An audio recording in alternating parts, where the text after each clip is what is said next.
ارحمونا بقى يا جدعان، ارحمونا بقى. رسالة النهاردة للاتحاد المصري، هو ده منظر منتخب مصر اللي واخد البطولة دي 7 مرات؟ هو ده منظره النهاردة؟ هو ده شكله؟ مش عارفين نجيب جون؟ مش عارفين ننفذ هجمة حلوة؟ مش عارفين نمسك وسط الملعب؟ مدرب فاشل، واختياراته فاشلة، واختياراته للعيبة كلها فاشلة. يعني عندك حسين الشحات لاعب النادي الاهلي، من احسن اللعيبه دلوقتي اللي موجوده برضه في مصر، ما خدتوش ليه؟ واخد كهربا ليه وانت مقعده بره؟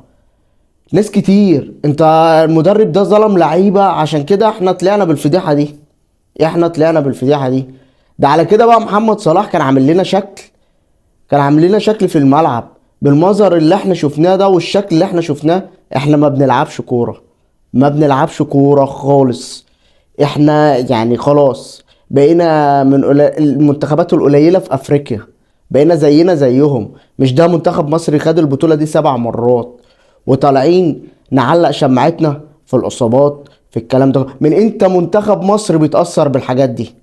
من امتى يبقى عندنا اصابات ومنتخب مصر بيتأثر بالحاجات دي؟ المدرب نفسه فقير فنيا، المدرب فقير فنيا يا جدعان. المدرب ما عندوش فكر، ما عندوش اي اختيارات، ما عندوش فكر خالص. المدرب معتمد على الكام لعيب المحترفين ينزلوا في الملعب وشكرا. لكن هو يحط خطة، يذاكر المنتخب اللي قصاده؟ مفيش الكلام ده كله. بعد اذنك يا عم فيتوريا، انت شنطتك وسافر على بلدك. احنا منتخب مصر بقى شكله وحش معاك. احنا تونس غلبتنا في ارضنا وفي ملعبنا، ماتش ودي بس حطوا علينا 3-1 في ملعبك في ارضك، فحرام عليك. بعد اذنك شنطتك الجميلة وسافر على بلدك، عشان احنا نفسنا نروح كاس العالم. عشان احنا لو فضلنا كده مش هنشوف كاس العالم، مش هنشوف الملاعب يا جدعان، مش هنشوف كرة تاني في مصر بالاسلوب اللي احنا بنشوف، مش هنشوف منتخب قوي. خلاص جايبين مدرب كل اللي هو عليه يلبس نضيف ويقعد من بره وعصبي. ايه يا عم؟ ايه يا عم؟ مش كده.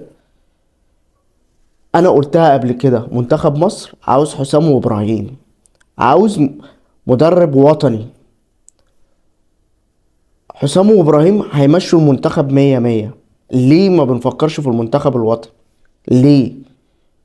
نشوف ندور على مدرب وطني يكون كويس قد المسؤولية. مش شرط نجيب مدرب أجنبي، ما هو كده كده دي سبوبة جاي يعملها وهياخد بعضه، كسبت خسرت هياخد بعضه ويمشي.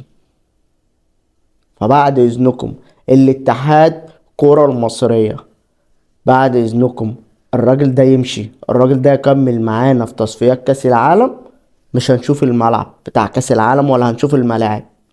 بعد اذنكم مشوه، ما تثبتوش عليه. هي الحكايه خلاص، الواحد اتحرق دمه، اتحرق دمنا واحنا بنتفرج على المباراه.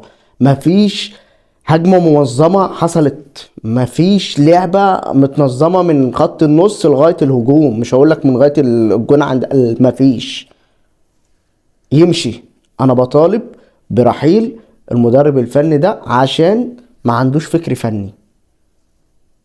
وخلصت كلامي. وكل اللي كمل معايا الفيديو ما تنساش تعمل لايك وتعمل متابعة وتعمل اشتراك في القناة عشان يوصلك كل جديد. انا النهاردة طالع بدون مونتاج وبدون اي حاجة عشان الواحد اتحرق دمه بعد الماتش. السلام عليكم.